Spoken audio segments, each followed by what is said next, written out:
Às vezes o teu parente pode desistir de você, a tua família pode desistir de você, mas o Senhor, Ele não desiste de você. Amém, queridos irmãos? Abra sua Bíblia, por favor, vamos meditar na palavra do Senhor Jesus, no livro de Ezequiel, capítulo de número 37. Ezequiel, capítulo de número 37. Eu preciso instruir legalmente quem controla o som, porque controlar som não é para todo mundo. Tem que ter uma boa audição para entender quando o microfone está bom, quando o som da caixa está bom, porque é muito difícil. A gente precisa instruir direitinho para ficar na mesa de som.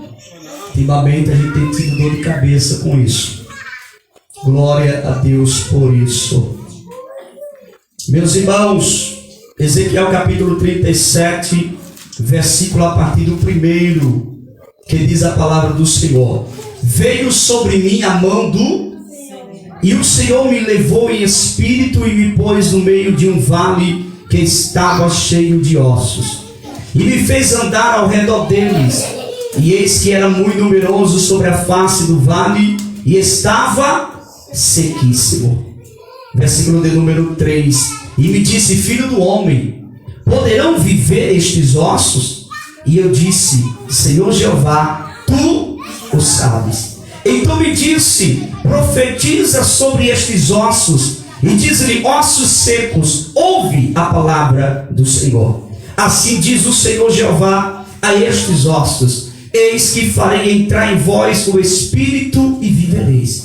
E porei nervos sobre vós, e farei crescer carne sobre vós, e sobre vós estenderei pele, e porei em vós o espírito e vivereis, e sabereis que eu sou o Senhor. Então profetizei como se me deu ordem, e houve um ruído enquanto eu profetizava, e eis que se fez um reboliço, e os ossos se juntaram, cada osso ao seu osso. E olhei, e eis que vieram nervos sobre eles, e cresceu a carne, e estendeu-se pele sobre eles por cima, mas não havia neles espírito. E ele me disse: profetiza ao espírito, profetiza, ó filho do homem, e diz ao espírito: assim diz o Senhor Jeová, vem dos 4 ventos, ó espírito, e assopra sobre estes mortos para que vivam. E profetizei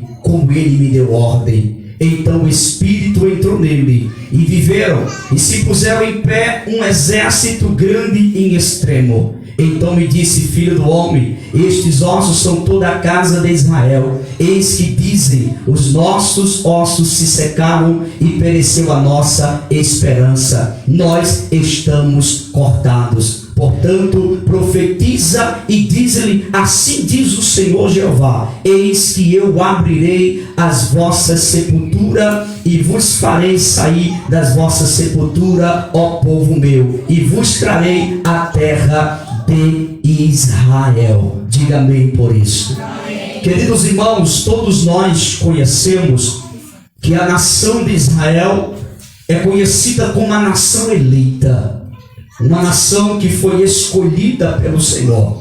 Mas a própria palavra de Deus, ela vai esclarecer-nos que o Senhor veio para o que era seus, mas os seus não receberam. Mas todo quanto receberam, deu-lhes o poder de serem feitos filhos de Deus. Sabemos, meus queridos irmãos, que Jesus ele nasceu na cultura judaica. Tudo que estava escrito a respeito de Cristo foi realizado, foi simplesmente feito nesta terra, tudo que estava escrito ao seu respeito. O que eu quero trazer na noite desse dia para os meus queridos irmãos é nada mais, nada menos do que a circunstância espiritual que o povo de Israel entrou. E dentro desta circunstância espiritual que a nação de Israel entrou, eu quero chamar a sua atenção o porquê que eles vieram a chegar em um ocaso como esse, em uma situação espiritual como essa, nos tempos a qual ele esperneava sobre essa terra. Queridos, dobre atenção para você entender isto aqui. O ser humano, ele não vive sem alimentação. Nós precisamos tomar água, nós precisamos se alimentar diariamente para que o nosso corpo possa ter a sustentabilidade, as proteínas cabíveis para que nós possamos ter uma vida saudável e natural. Até aqui os irmãos estão entendendo? Diz amém. Num sentido espiritual, um ser humano que sai da oração, ele está ao fracasso, morrer espiritual. Um ser humano que se ausenta do culto, um ser humano que se ausenta da presença de Deus, um ser humano que não come o alimento todos os dias, que é a palavra de Deus, o seu espírito vai adoecer. E vai chegar um certo momento que você vai se tornar um crente desmotivado, um crente desanimado, um crente sem força de ir para um culto, sem força de adorar a Deus, sem força de glorificar a Deus. Assim como diariamente a nossa matéria física necessita do suprimento alimentar para que nós possamos ter uma vida saudável, assim também o cristão diariamente ele tem que se alimentar na oração, no jejum e na leitura da palavra do Senhor Jesus. Por isso que a Bíblia Sagrada vai nos mostrar certo momento Deus falando para Ezequiel e dizendo: come o rolo, Ezequiel. E simplesmente Deus estava falando para Ezequiel: você precisa comer a minha palavra. Mas eu quero abrir um parênteses aqui para os irmãos não chegar em casa e comer a folha da Bíblia. Não é isso que eu estou falando. Comer a palavra é você ouvir a palavra, ler a palavra diariamente. Não só ler a Bíblia quando você vem para a igreja, não só ler a Bíblia quando você chega num momento como esse, mas em casa, abrir a Bíblia, se alimentar da palavra. Quanto mais você se alimenta da palavra, mais forte espiritual você vai se tornar. É por isso, meus irmãos, que nós estamos vivendo uma decadência espiritual imensa no nosso Brasil. Há muitas igrejas que não sabem mais o que é poder de Deus, irmão. Há muitas igrejas que não sabem mais o que é sentir a presença de Deus. Há muitas igrejas que não sabem mais o que é ouvir a voz de Deus falando com si. Há muitas igrejas que não sabem mais o que é batismo com o Espírito Santo. Há muitas igrejas que não sabem mais o que é uma revelação, uma manifestação do poder divino por intermédio da palavra. Por quê? Porque se tornaram crentes, irmão, simplesmente momentâneo. O que é um crente momentâneo? Um crente momentâneo é aquele crente que você vê uma vez no mês na igreja. É um crente momentâneo. É só vir quando está nos momentos simplesmente ruins, mas quando os momentos estão favoráveis, se ausenta da igreja. Tem muitos cristãos, eu estou falando totalmente no nosso Brasil. Há muitos cristãos dessa natureza que quando está na prova, quando está no momento difícil, tem uma intimidade com Deus, um momento de oração, ora, jejuma, consagra, lê a Bíblia, tem o prazer de vir para a igreja, tem o prazer de cultuar, mas basta Deus abrir as portas para ele, abençoar um pouquinho de nada, já não lembra mais de adorar a Deus, já não lembra mais de cultuar, já não lembra mais de consagrar, já não lembra mais de ler a palavra de Deus, e depois se torna um crente simplesmente frio espiritual. A pior coisa que tem, meus irmãos, é uma igreja no século 21 que nós estamos vivendo, chegar numa decadência que esta igreja, que o povo de Israel chegaram, mortos espiritual. O povo aqui estava em cativeiro, sim. A Bíblia Sagrada vai nos mostrar que Deus fala por intermédio do profeta Jeremias, para que o povo desse ouvido à palavra de Deus. Por quê? Porque a tendência é essa: quando você não ouve a palavra de Deus, você vai morrer espiritual. Quando você não coloca em prática na sua vida a palavra de Deus, você vai morrer espiritual. E o profeta Jeremias profetizava e o povo não dava ouvido. O povo tapava os olhos, dava a mão no ouvido e não queria ouvir as profecias que Deus entregava para o profeta Jeremias entregar para o povo. E o que aconteceu? Por não dar ouvido à voz de Deus, por não dar ouvido à palavra do Senhor, eles morreram espiritual, a ponto de ser levado a cativeiro, a ponto de pendurar as suas harpas no salgueiro, não ter mais vontade de louvar a Deus. Não é normal um crente não ter mais vontade de louvar a Deus. Isso não é comum. Tem coisa errada na vida de um crente dessa natureza. Eles não tinham mais o prazer, eles lembravam de Sião, eles lembravam da melodia de Sião, mas porém no cativeiro eles penduraram a sua harpa e não mais quiseram louvar. Por quê? Porque a decadência espiritual foi tomando conta desses crentes nessa época. Isso aqui é muito terrível, irmão. Há um perigo imenso quando você não ouve a palavra de Deus. Há um perigo imenso quando você não tem aquele momento com Deus ali na sua casa. Há um perigo imenso quando você não come a palavra de Deus diariamente. Quanto mais você come da palavra, o teu espírito vai estar fortificado. Muitas das vezes pode se levantar o vento que se levantar e você vai passar de cabeça erguida. Mas quando você não está se alimentando da palavra, quando você não está vivendo a palavra, quando a Bíblia na sua casa é simplesmente algo que aparentemente está enfeitando a tua estante, enfeitando a mesinha do teu quarto, não vai ter resultado na sua vida. Mas quando você lê a palavra, quando você come a palavra, quando você bebe a palavra, o vento pode soprar, mas você vai passar de cabeça erguida, porque o teu espírito vai estar forte, a tua vida espiritual vai estar fortalecida. Mas se você se ausentar da palavra, mas se você se ausentar do culto, mas se você se ausentar da oração, a decadência espiritual vai bater dentro da tua casa e depois vai ser muito difícil você se levantar novamente. Tenha muito cuidado. Eu me lembro, eu vou abrir um parênteses aqui para explicar algo para os irmãos. Eu me lembro no tempo da minha juventude, não que eu seja velho, eu sou novo ainda, 33 anos, estou na flor da idade agora, né? Mas quando eu era um adolescente, sabe o que aconteceu? Chegou um certo momento que eu estava em casa e de repente mãe dizia: você vai para a igreja hoje? Eu dizia: eu não vou hoje não, mãe, depois eu vou. E fiquei nesse negócio, vou depois, não pegava mais a Bíblia, não queria mais orar. E mãe começou a observar aquele jeito meu, me ausentando da oração, me ausentando da leitura da palavra, não querendo estar frequente mais no culto. O que aconteceu? Caí nesse mundo aí fora. Porque quando você se ausenta da presença de Deus, você fica vulnerável a ser laçado pela cilada do diabo e ele te arrancar de dentro da igreja. Por que muitas das vezes você se assusta com pessoas que outra hora você via, pregava, cantava, era uma bênção na casa de Deus, era uma bênção na presença de Deus, de repente está lá no mundo caído e você fala: como é isso? Fulano pregava na igreja, fulana cantava na igreja, agora está caída no mundo. Por quê, irmão? Nenhuma queda ela é imediata, não. No sentido espiritual, você vai caindo aos poucos, você vai se ausentando da oração, você vai se ausentando dos frutos, você vai se ausentando da leitura da palavra. Então vai chegar um certo momento que você vai cair no mundo, porque você vai estar frio espiritual. E quando o diabo lançar uma seta, você vai ser atingido por ela, porque você não está buscando a proteção do Espírito Santo de Deus, da palavra, do conhecimento sobre a sua vida.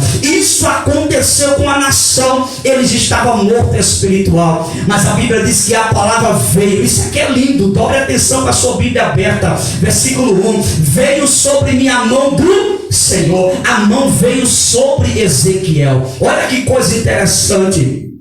E o que foi que aconteceu? E o Senhor me levou em espírito e me pôs no meio de um vale que estava cheio de ossos. Ezequiel, quando chega naquele vale, isso aqui não é literário, isso aqui é figurativo, é uma alegoria, mostrando a situação espiritual que a nação de Israel estava vivendo. Eles estavam com ossos, irmão. A partir do momento que você chega a ser um osso, você está morto, sim ou não? Você já viu osso andando por aí, irmão? Não. A partir do momento que você chega numa decadência dessa aqui, você está morto.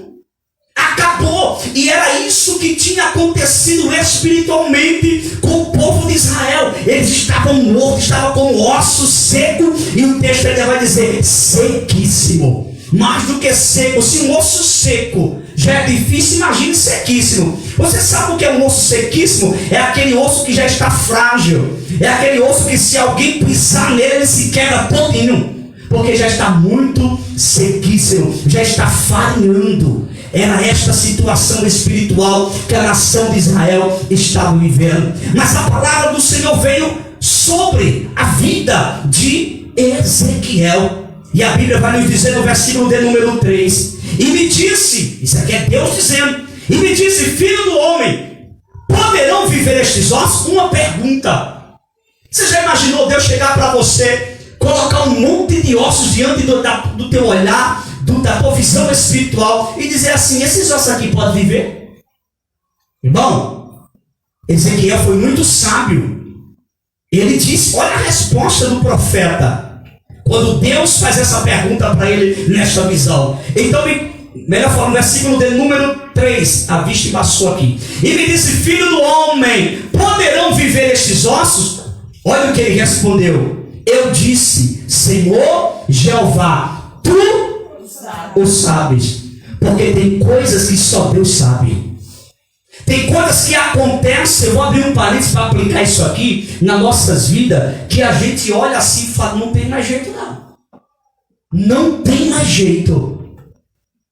Porque na mentalidade humana, na visão humana, parece que não tem mais jeito. Ezequiel poderia ter dito isso para Deus, sim ou não? Sim, ele poderia. Sim, não tem jeito mais não. O povo já está nessa decadência espiritual, osso, morto, sem vida, tem jeito para não. Mas olha a sabedoria do profeta. Ele disse: Senhor, tu o sabes. Quando ele fala, tu o sabes, ele está dizendo, sabe o quê? Eu não posso, mas tu pode. Eu não tenho condições, mas o Senhor tem. Eu não posso fazer, mas o Senhor pode.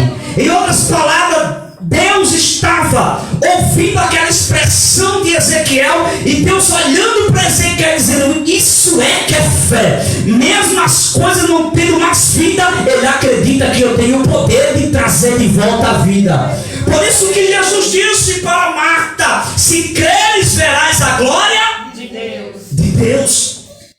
Então é isso que Deus quer ver em cada um de nós, que nós possamos crer naquilo que aos nossos olhos parece ser impossível. Estavam mortos, mas ele disse: Senhor, tu o sabes. Deixa eu ensinar algo, porque nós estamos num culto de doutrina e eu preciso explicar isso para os irmãos. Nunca mais use essa palavra, não tem mais jeito. Nunca mais fica dentro da sua casa, não tem mais jeito. Nunca mais use. Seja o que você esteja vivendo, seja o parente mais complicado que tenha na sua família, seja o que for, nunca diga não tem mais jeito. Porque quando você diz não tem mais jeito, você está dizendo para Deus: eu não creio que Deus tem poder de fazer. Mesmo que aos seus olhos pareça impossível, você vai ter que dizer assim: Senhor, tu o sabes. Os meus olhos pode ser impossível, mas para ti não, Senhor. Tu sabes como vai fazer. Use essa expressão. Isso aqui chamou a atenção de Deus com Ezequiel. Ele expressa isso: Senhor, tu o sabes. Porque Deus sabe o que ninguém sabe. Deus vê o que ninguém vê. Deus ouve o que ninguém ouve. Isso aqui é tremendo. Deus te contempla em lugares que ninguém pode te contemplar. Deus te vê em lugares que ninguém pode te ver. Deus sabe o que você tem enfrentado. Deus sabe o que você tem passado. Deus sabe as lacunas que você tem entrado. Deus sabe muitas das vezes como você fica dentro da sua casa. Deus sabe como fica o teu coração dentro de casa às vezes. Deus sabe às vezes a angústia, a tristeza que bate na tua alma até dentro da sua casa. Mas Deus está vendo. Eu não vejo porque eu não estou lá. Ninguém vê porque ninguém está lá, mas Deus está lá vendo você. O Espírito Santo te acompanha 24 horas por dia. Eu quero abrir um parênteses aqui para dizer algo interessante. O Espírito Santo, ele é com você. Você nunca está só. Você pode estar só fisicamente, precisando de um abraço de alguém e não encontrar, precisando de uma palavra de apoio de alguém e não encontrar, precisando de alguém e não encontrar, mas você vai ter sempre o Espírito Santo na sua vida. Você vai ter sempre o abraço do Espírito Santo na sua vida. É por isso que de repente você mesmo estando em casa ali triste, angustiado, de repente você começa a sentir lá no fundo do túnel uma alegria na sua alma e você não entende que alegria é aquela. É o Espírito Santo dizendo para você: ainda que fisicamente muitas pessoas não te vejam, ainda que fisicamente muitas pessoas não te abracem, ainda que fisicamente muitas pessoas não acreditem em você, ainda que fisicamente muitas pessoas viram as costas para você, mas eu estou com você aqui. Eu abraço a tua alma. E Jesus, ele disse na sua palavra: eu vou para o Pai, mas eu enviarei o Consolador. E ele disse que estaria com vocês todos os dias até a consumação do século. Meus irmãos, eu quero abrir mais um parênteses aqui, já fecho e volto para o ensinamento. O Espírito de Deus me autoriza a te dizer nesta noite: Ele é com você. Você não está só. Você não está sozinha. Você não está só. Ele abraça a tua alma. Nessa noite, nesse culto de doutrina, você possa receber da parte de Deus uma alegria na tua alma, a convicção que o Espírito de Deus está com você. Ele abraça a tua alma. Ele sara as feridas que alguém abriu. Porque tem pessoas que estão aqui nessa noite, mas existem feridas abertas dentro de você. Existem feridas que o médico não pode curar. Existe ferida que a medicação não pode sarar. Somente o Espírito de Deus pode sarar essa ferida que abriu em você. Mas eu quero te dizer, à luz da Bíblia Sagrada e na autoridade do Espírito Santo de Deus, que o Espírito de Deus vai sarar a tua alma, que o Espírito de Deus vai sarar o teu espírito. Essa ferida que alguém abriu, que o teu parente abriu, que aquela pessoa que você confiava tanto abriu, Jesus vai sarar. Ele vai passar o bálsamo na tua alma.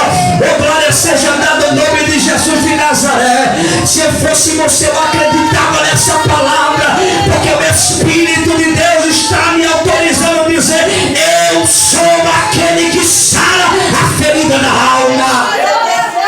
Oh, meu Deus, glória seja dada no nome de Jesus de Nazaré. Você leva uma ferida no seu corpo, você chega ali no posto de saúde, dependendo da gravidade da ferida, a enfermeira vai pegar, vai costurar aquele corte, vai colocar um metionato e vai fazer um curativo. Ela não é, irmão, e sara. Mas a ferida de dentro só Deus pode sarar. A ferida que está dentro da alma só Deus pode sarar. E você não veio nesta noite nesse culto de doutrina por acaso, não. Você veio aqui porque o Espírito de Deus está te dizendo: eu vou sarar a tua ferida. Ele abraça a tua alma nesta noite. E glória seja dada no nome de Jesus. E eu quero dizer mais uma verdade aqui. Se prepara, porque vai ter gente que vai vir pedir perdão para você. Porque Deus vai marcar encontro com pessoas que têm ferido você, pessoas que têm deformado o teu nome, que têm te caluniado. Vão vir, vão ter que pedir perdão, porque Deus vai marcar um encontro e vai provar que na tua vida ninguém pode tocar, porque tu estás guardada e estás guardado debaixo da mão do Senhor. Porque tem pessoas que brincam com crente, tem pessoas que brincam com mulher de Deus que ora, tem pessoas que brincam com homem de Deus que verme de joelho. Cuidado, porque tu não sabe aonde está tocando. Essa igreja tem a proteção do Espírito Santo de Deus sobre a nossa vida neste lugar. Oh, glória seja dada ao nome de Jesus de Nazaré. O que eu acho lindo na palavra de Deus é que quando Deus resolve começar a falar conosco é diferente. Porque aquilo que prevalece é a palavra. Quem fala é Deus, quem aviva é Deus, quem levanta é Deus, quem exalta é Deus, quem faz é Deus. Aqui brilha, oh glória. Tem muitas pessoas correndo atrás de posição, querendo ser o que não é chamado para ser, querendo estar em posição, sentado em cima de público. Não tem chamada para isso. Eu quero dizer uma coisa: aqui quem brilha não é homem, quem brilha é Deus. Aqui a honra não é para homem, a honra é para Deus. A glória é dele, a honra é dele, o louvor é dele e a exaltação é dele. Glória! Eu sei, acaba, saia, ele, mundo, saia, aleluia! Oh meu Deus! Senhor Jeová, tu sabes. A partir do momento em que Ezequiel fala para Deus, tu sabes. Você poderia dizer isso aqui? Atenção no culto. Olha isso aqui. Você poderia dizer assim agora, nesse momento: Senhor, tu o sabes. Quando você falou esta palavra aqui agora, era somente isso que Deus queria ouvir da sua boca hoje. Porque enquanto você estava dizendo que não tinha jeito, as coisas estavam do mesmo jeito. Mas a partir desse momento que você crê nesta palavra e diz: Senhor, tudo sabes, se prepare, porque Deus vai agir. Oh, glória a Deus. Versículo de número 4. Então me disse: profetiza sobre estes ossos, e diz-lhe: ossos secos, ouve a palavra do Senhor. Isso aqui é tremendo, porque Ezequiel não profetiza quando ele quer. Ezequiel não profetiza na hora que ele pensa. Porque a moda hoje no meio evangélico por aí afora é isso. Deus está mandando te dizer. Deus está falando e ainda na verdade não está falando em nada.